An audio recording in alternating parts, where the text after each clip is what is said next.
What's up, you guys? Today we are just fishing for fun. Currently not in any tournaments. I'm not even pre-fishing for a tournament. But today we're going to talk about some myths that are associated with kayak fishing. Well, if you're feeling way down low, tune into the Kris Harper Show. Everything's gonna fall right into place.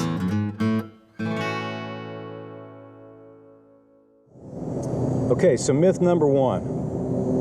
Hobies catch more fish. Well, today I'm in my pedal kayak, but as you can see, there are no pedals with me because I forgot my seat. And the fact that I forgot my seat means I can't get at the right angle for the pedal drive. So I'm paddling this thing today. Luckily, it's a nice stable boat. But guys, I started off in a $300 Pelican. Actually, 15-20 years ago, when I was a kid, we would fish out of sit-in kayaks, and they were just, you know, cheap old kayaks. There wasn't the market saturation like there is today. And caught fish out of those, and I would catch fish out of the $300 Pelican. I've caught bigger trout and bigger redfish out of that than even in my Hobies, but I fished in it longer. I've only been in a Hobie for the last, I don't know, maybe 3 years. So it does make it nice, but it's not necessary.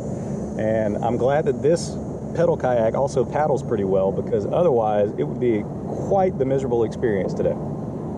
Myth number two is that you need really good electronics to find fish. While having equipment like this is absolutely a great tool to use, I'm over here off of a stretch of bank. It's an island, and then there's a deep channel that is pretty obvious. It has to be because it's the ship channel, and there's a bridge there, right? So it has to be deep for big ships to go through. And there's a little cut right here.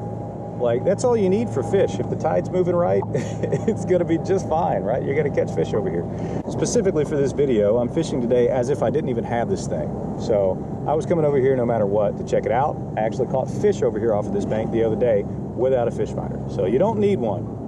And guys, the third myth is that you need 10 $300 fishing combos, right?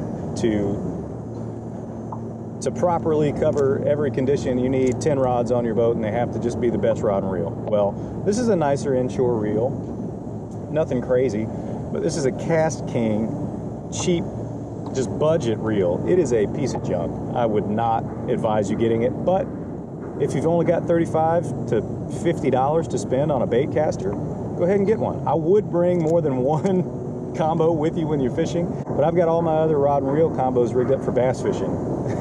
So I just brought one with me, and I forgot my seat, so I'm paddling today in my kayak, and I'm fishing as if I didn't have a depth finder. So, I mean, this is just about as basic as you can get, y'all.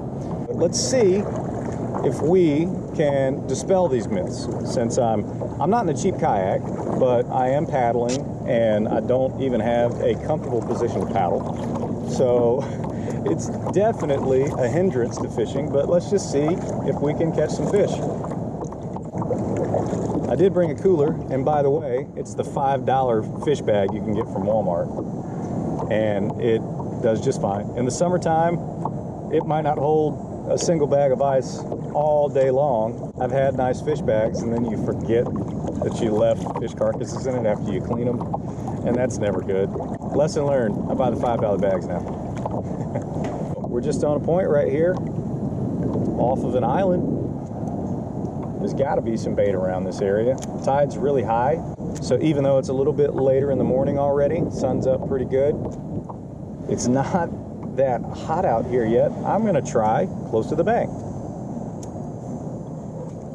And by the way, this is a matrix shad, vortex shad, and while this has become my favorite go-to paddle tail all around, you know, real versatile, you could just as easily buy the cheap pack of H&H Kakaho minnows. I have caught more fish on that than probably anything else in my life. But we're very fortunate that we have all these other local bait companies as well now. Well, today we're going super basic. Nothing crazy. So guys, as far as kayaks, pedal versus paddle and everything else, I don't have much to say about all that. I started pedaling because my shoulder was giving me issues, so that's why I ended up getting a used Hobie. Because I got a really good price on them. I'm pretty cheap, so I don't like to spend money. Not when I don't have to.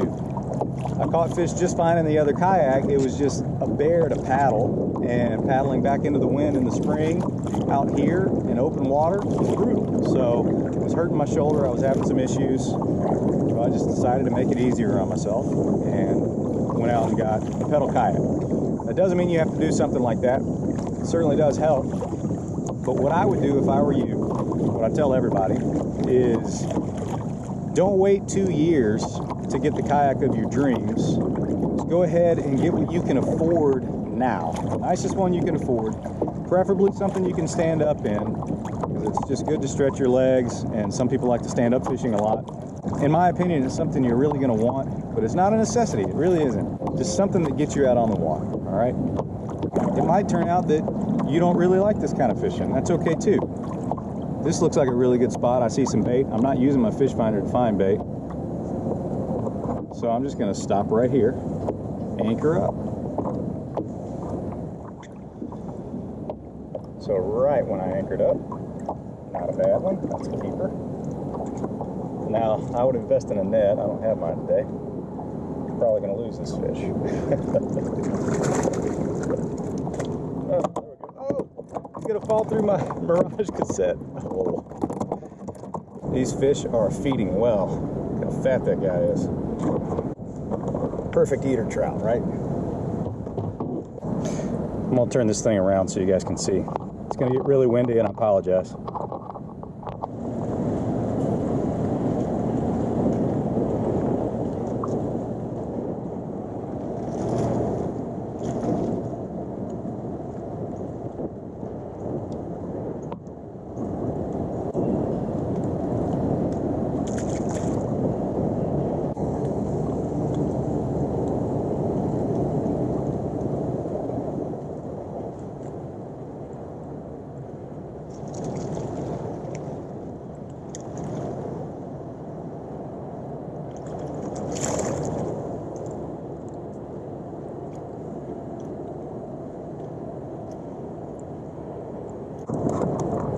The overcast swimming shad. Figured I'd tie on a bigger profile, see if I could find some keepers in the bunch. 11 3/4. Oh my goodness, these waves. I didn't look at the tide or the major feed windows, so I'm just gonna move around, see if I can find bait. You find bait, chances are, if it's in a high percentage area, you're gonna find some fish nearby. Well, let's go look.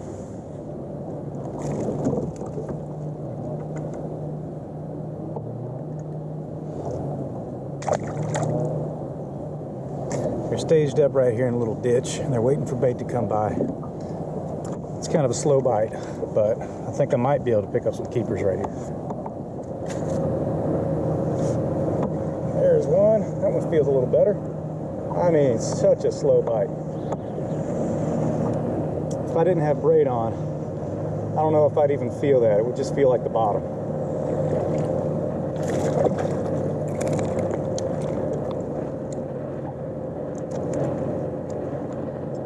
To being a keeper. I think he's still too small. We'll measure anyway. 11 3/4 like all the others. Sorry about the water on the lens. If I wipe it off, it's just going to smear all over the place, so I guess it'll just have to dry that way. Trick is too, if these fish aren't actively feeding, if you can get them fired up, they'll start chasing. When one bites, another one will chase the bait for competition, just like they do when they're feeding. You can get them in a little frenzy and catch quite a few, just like that. That fish was up high. Don't be a gaff top. The fish was a lot higher. It was right where I've been casting. What are you? Oh no, oh, that was a better speck. There he went. See, but they're fired up now. Oh, that was a good bite. Why am I not catching this fish? Oh. There he is. Oh, that's a nicer one. That's a keeper for sure. It's nice to see some fish staged up right here. Oop. There's another bite.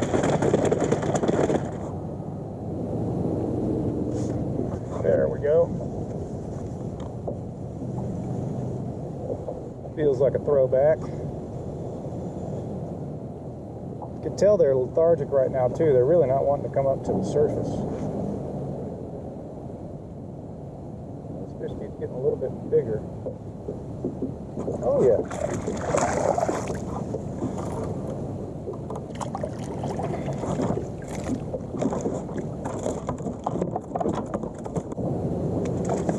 Mouth open is 12, but I'm not taking that chance. That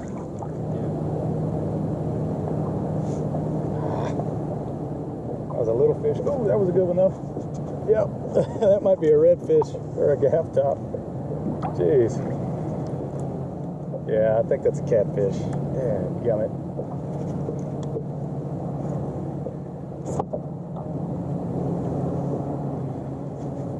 Come up so I can see.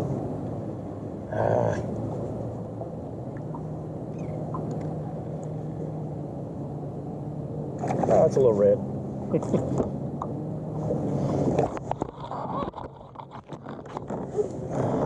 Might be a keeper.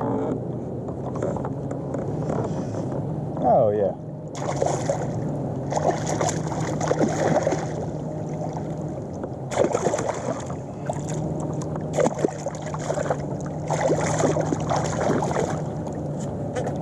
Almost 18.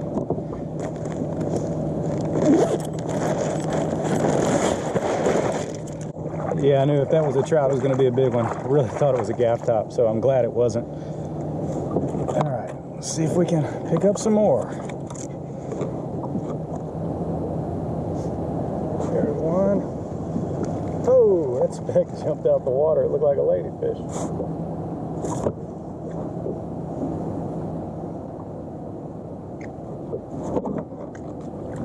That looks like a keeper. Although the last one looked like one too.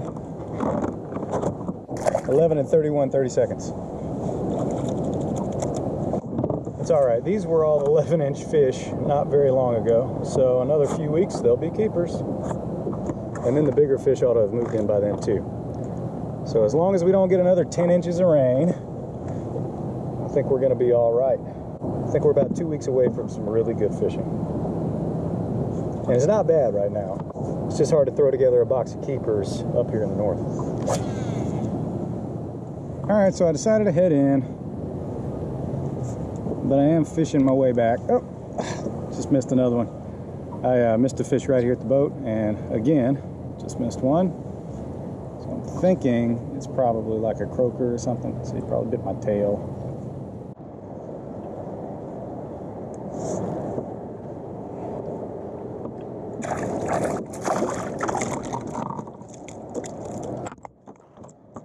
Found one on a straight retrieve with a gulp. It might be a keeper. I don't know. Oh yeah. Sweet. Stick around for just a little bit longer. Hey. Well, there's some fish stacked up right here. It's just hard to get them to commit to it, I guess.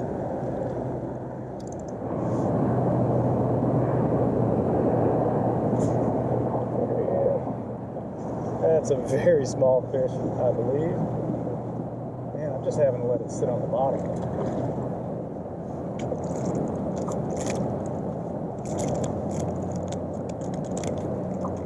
Jeez, dude, come on. Oh, he got it good. That's a throwback.